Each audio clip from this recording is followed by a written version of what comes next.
माननीय सभापति महोदय, संसदीय कार्यकाल में कुछ ऐसे क्षण आते हैं जब ये नहीं कह सकता कि मैं इसका सपोर्ट कर रहा हूँ या मैं इसका विरोध कर रहा हूँ।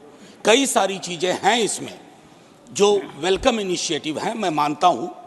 बस कुछ सुझाव दूंगा, क्योंकि अक्सर मैं देखता हूँ कि हमारे बीच का संवाद, माननीय सभापति महोदय, विपक्ष का अलग से कोई प्रधानमंत्री नहीं होता या विपक्ष का अलग से कोई गृह मंत्री नहीं होता।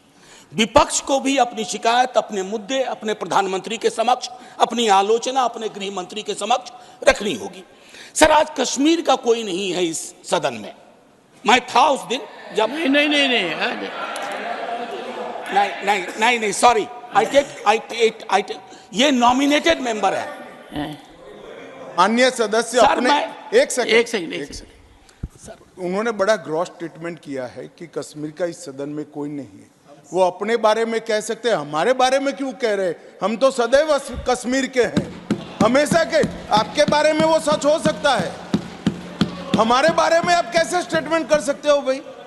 आप कह दो मैं कश्मीर का नहीं हूं, कश्मीर के लिए नहीं हूं, मगर मैं इस देश का कश्मीर से लेकर कन्याकुमारी और द्वारका से लेकर नॉर्थ ईस्ट तक हर व्यक्ति का कश्मीर है और हर कश्मीरी का देश है।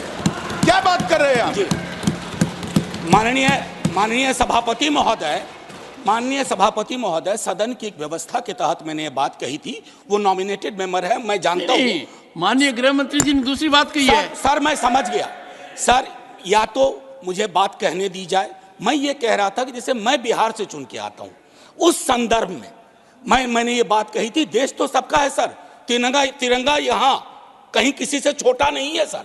मैं सिर्फ इतना कहना चाहता था। माननीय सभापति महोदय, इसमें बहुत अच्छी चीजें, जैसा मैंने शुरू में ही कहा कि विरोध के लिए विरोध करूं ये उचित नहीं है। माननीय सभापति महोदय, महत्वपूर्ण है कि जब हम ये कहते हैं कि ये नॉमिनेशन होंगे, पहले तो मैं तारीफ करूं कि अंडर प्रिविलेज्ड के बदले एक शब्द जो कि कॉन्स्टिट्यूशनली वैलिड टर्म है, अदर बैकवर्ड क्लासेस, आपने उसका इस्तेमाल किया, तारीफ के काबिल। ये जो नॉमिनेट करने का अधिकार एलजी साहब को है आज की डेट में, कल राज्य बन जाएगा तो गवर्नर साहब होंगे, क्या ये स्टेट असेंबली को डेलीगेट नहीं होना चाहिए? और अगर करना चाहें तो on the aid and advice of, ये व्यवस्था मैं समझता हूं कि होनी चाहिए थी। तारतम्य थोड़ा टूटा है, लेकिन फिर भी मैं अपनी बात कहूं। आरक्षण को लेकर के भी हम पीस मील में करते हैं। हर सत्र में मैं देखता हूं कुछ बिल आते हैं।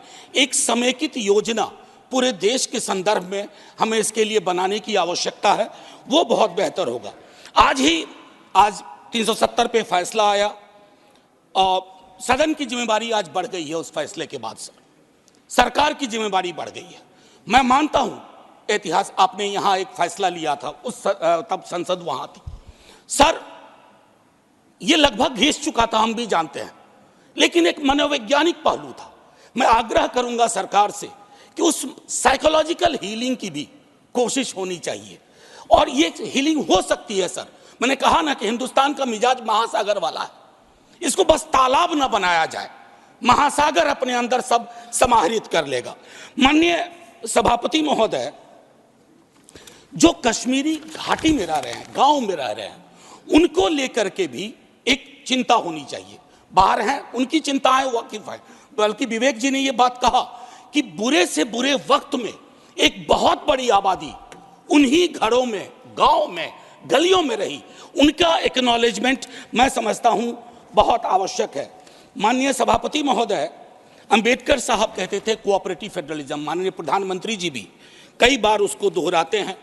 सर, कोऑपरेटिव फेडरलिज्म के नजरिए से देखेंगे ना तो हैंड होल्डिंग की जरूरत होती है। मैं जानता हूं कि दिल्ली की आइडिया ऑफ नॉर्मैलिटी और घाटी या जम्मू या लद्दाख की आइडिया ऑफ नॉर्मैलिटी में फर्क है सर। अभी पिछले दिनों हमारे कई बीजेपी के साथी कह रहे थे कि चुनाव परिणाम संतुष्टि का परिचायक है।